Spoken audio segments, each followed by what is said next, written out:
Good morning and welcome to the Orlando Real Estate Buzz. Joe and I are both dealing with the joys of home ownership this morning, aren't we? Woo! Yes. Gotta love humidity, heat, expansion, contraction, pressures, all that fun stuff. Because I had like a 15-foot section of my ceiling in my garage just fall down over the weekend. And my AC at 2 o'clock in the morning decided that it just didn't want to cool anymore. So, well, but it's all good stuff. At least I have AC. Sorry for you. Well, we got a lot to go over today. The first one has to do with home builders here in Orlando, and something that really I think really shocked both of us this past weekend when we got the news. So that's something we're going to delve into right away. And then, of course, we got the unemployment numbers this morning. And I think it disappointed a lot of the people who were really pushing for a major rate cut. Yeah. But you got to look, we're going to look into those numbers a little bit more. So, and then we're just going to, look at our normal Orlando market, see how things are moving overall. So let's hop in. And I got this email on Friday and I sent it over to you because I was actually kind of shocked. And basically what it was an email from Lennar. Okay. Announcing price cut. What? So wait, we're calling Lennar out. Builders. Price cuts. Wait, give me the scoop. What's going on? Is this how? Am I reading that correct? 94,000, 65,000, 94,000 on a 495. That's 20%. Yeah, that's basically 20% off the price. Yep. I feel bad for everybody that already bought in those neighborhoods. Well, there's the problem. And this actually kind of made me nervous because we've been through this before, where all of a sudden the home builders start having to cut prices to get their inventory moving overall. So you look at all these people. Let's take Rhett's Ridge. This is going to hurt them. So you've got all these people who've bought these houses in the past year and a half, even past 6 months, and say they bought an Aurora, and they bought it for $480,000. They just lost $80,000 in equity in their home. So the minute this one sells. So let me and this was just more curiosity. Are these closeouts? Is this communities that they have 5-6 homes left to sell in them and that's it? No. That's what blows my mind right there.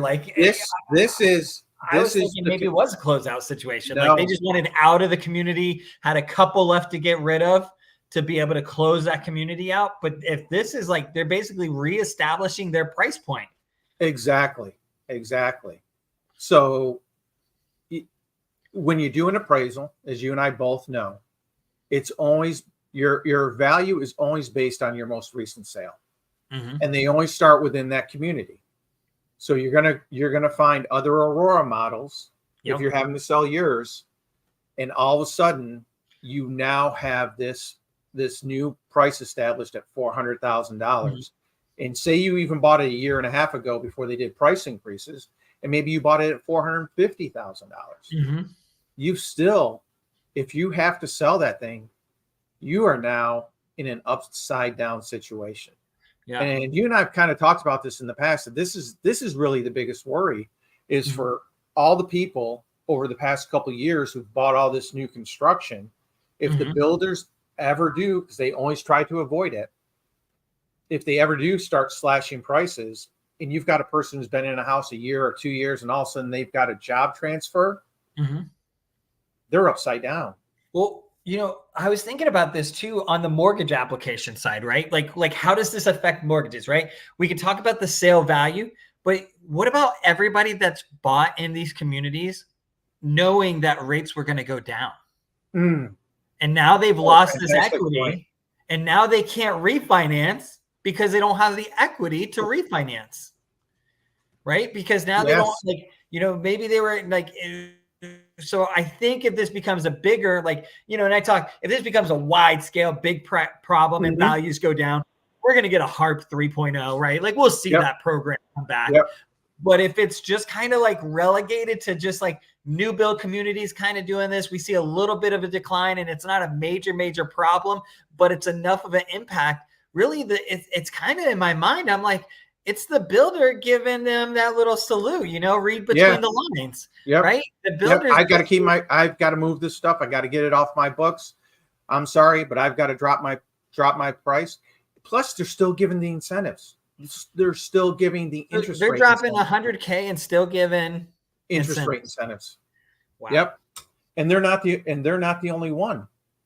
Here's Taylor Morrison. If only I trusted that builder. Same thing. They just dropped this one actually over $60,000, $65,000 price cut. There you go. It's only so it's not just Lennar.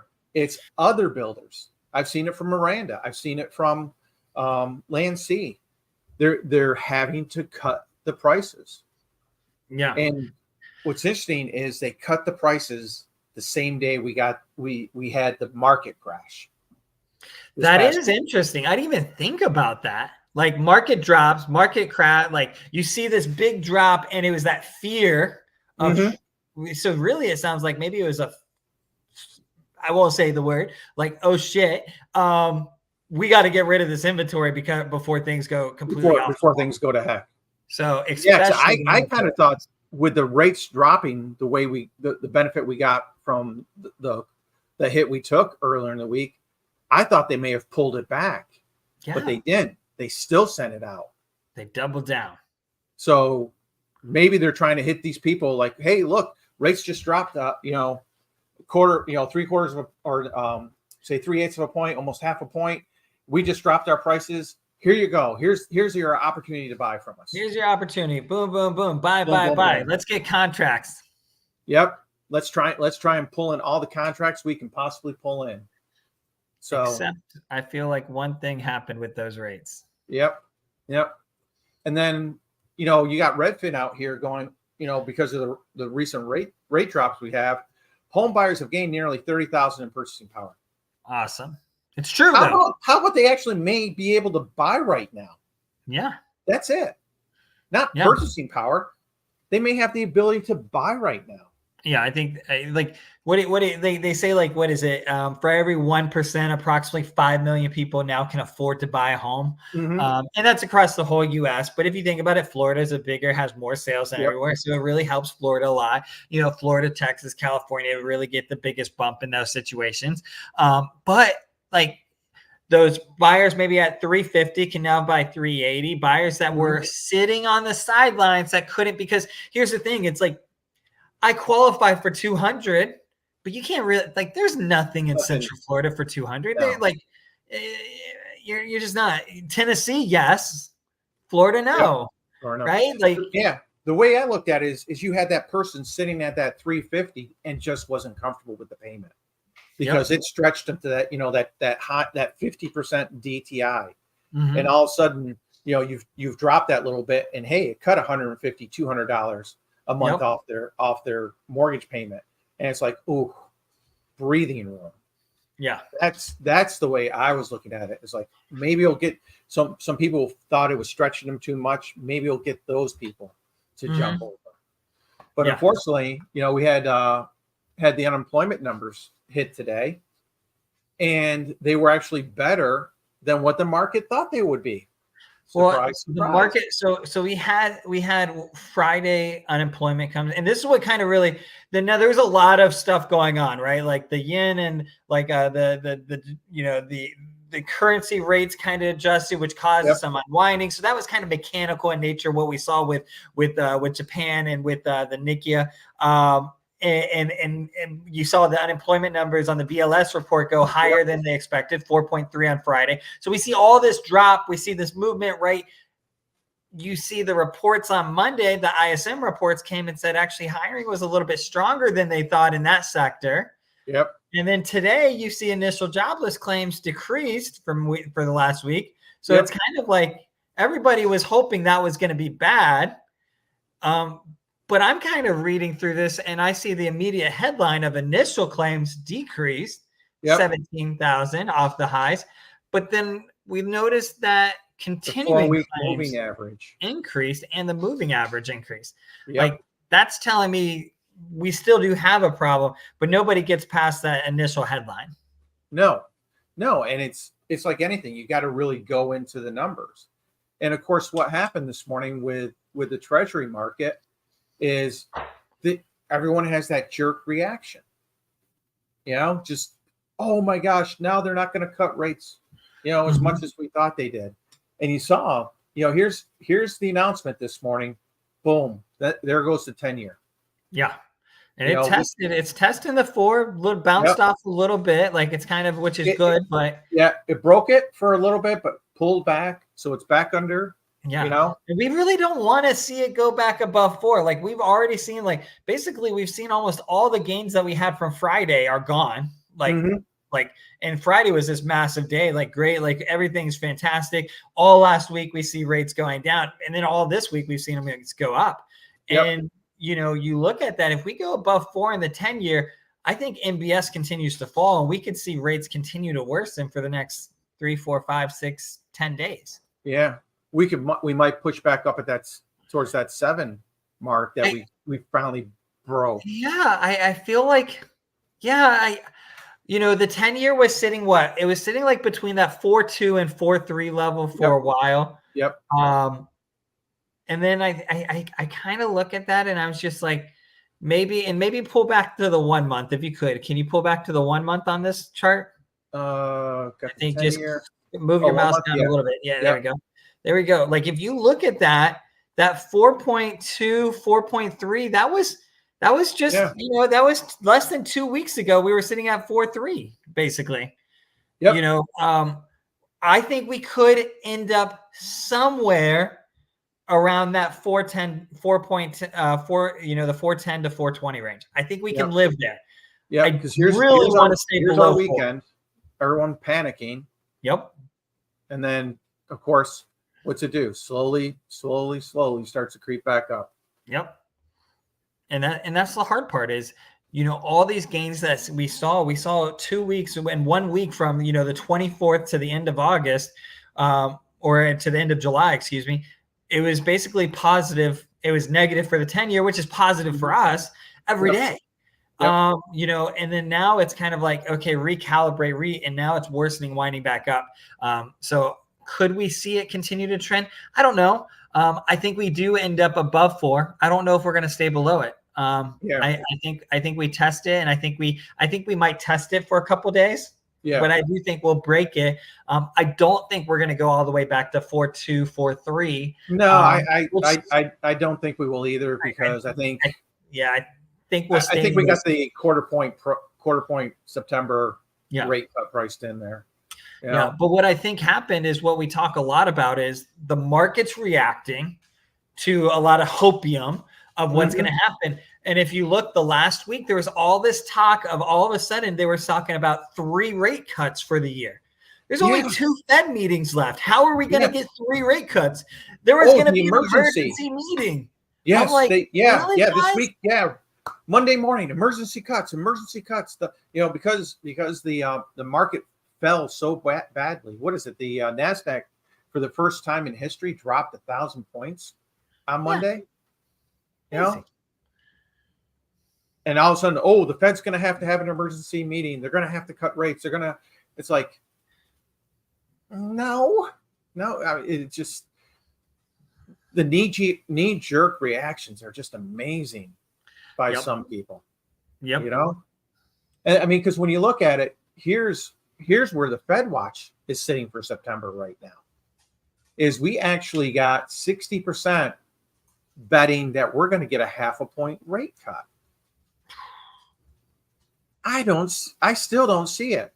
And I think, surprisingly, it's holding there even with the unemployment number that came out today. Yeah.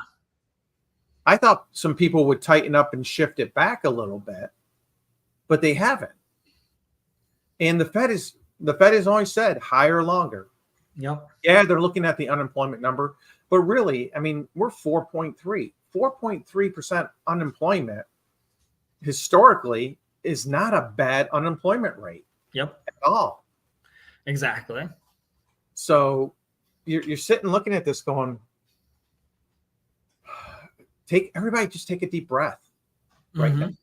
Take a deep breath, let it, numbers are going to move up and down just like they always have. There's no reason to panic. I saw JP Morgan over the past couple of days have gone from a 10% possibility of recession to, I think, 2 days ago they were 25%. Then this morning I saw on Unusual Whales they've jumped it to 35% of recession. So, and I don't know about you, but it's kind of felt like a recession most of this year with the housing market. Right? It's definitely felt interesting, but oh well. Yeah. What are you going to do? You're still going to get up, bust your ass every day, right? It's all you can do. No sense in complaining. Exactly. But anyways, so that's kind of where the market was. Seeing Lennar do those price cuts kind of threw up some alarm bells. Myself, something we need to watch, over the next couple of weeks, see if they continue those types of price cuts and see if any of the other builders follow them. Yep. For our numbers for Orlando this past week, end of month was actually not a bad end of month. 555 units sold, so we took a nice little spike. The inventory actually decreased 72.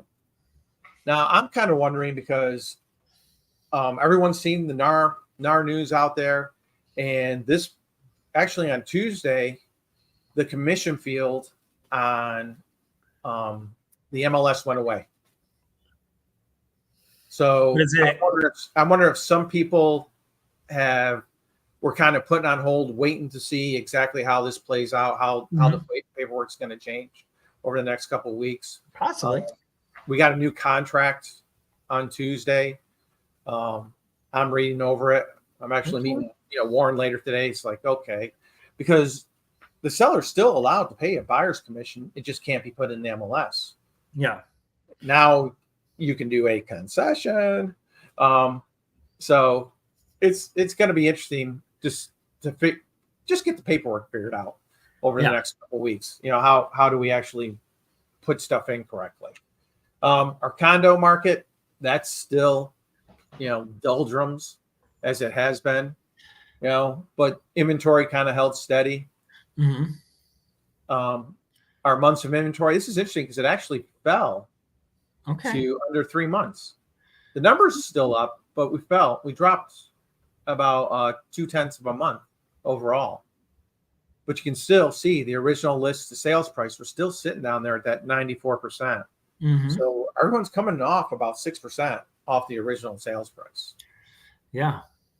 So that's still dropping. You see those $1 million homes. I mean, they're still averaging 10%, which they've pretty much averaged the whole year so far. Then weekly sales, you see graphically our nice little spike overall. And then here's our inventory. We're still up 31%. Yeah. From the beginning of the year. But we actually, had a good week last week. Not a lot of new listings out there overall. But this was interesting. The withdrawn last week. End of the month, this is where you see a lot of your withdrawn.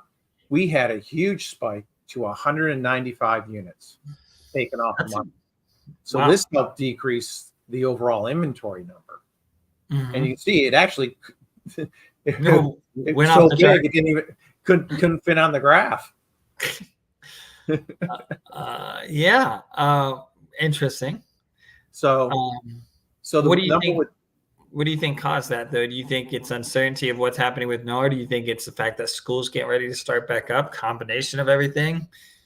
Actually, I think it's a combination of everything. I think it's a combination. I think one of the big things is days on market. Is people just seeing their days on market?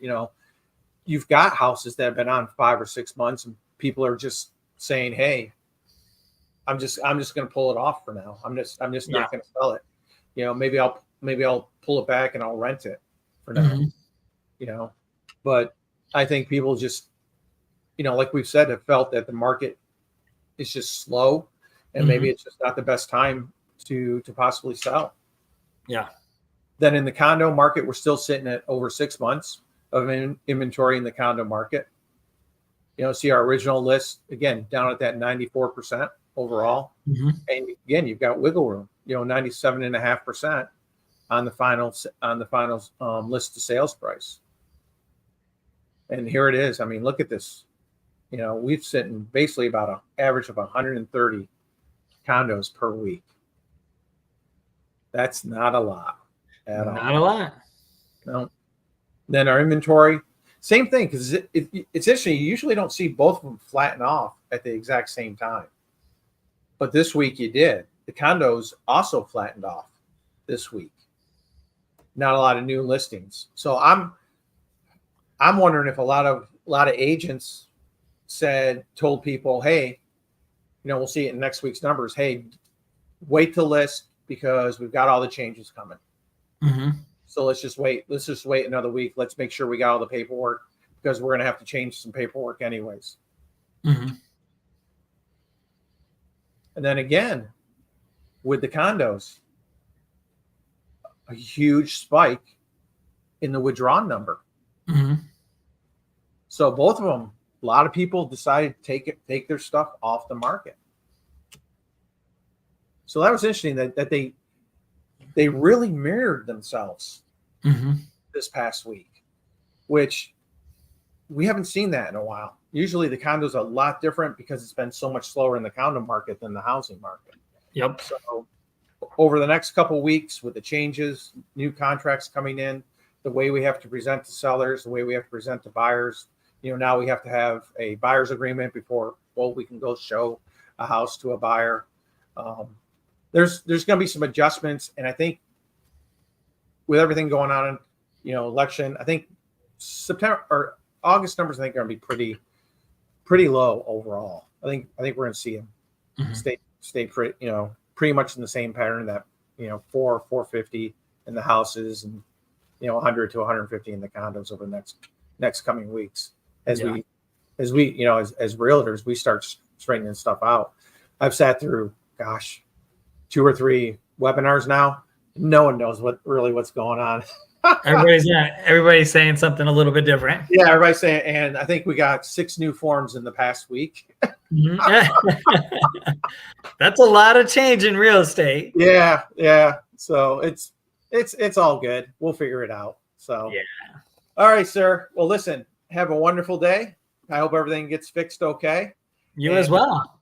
We will chat again next week. Take care, everyone. Thank you for joining us on the Orlando Real Estate Buzz. Please like, subscribe, and join us every week. Appreciate it very much. Rock it out. Great. Bye-bye.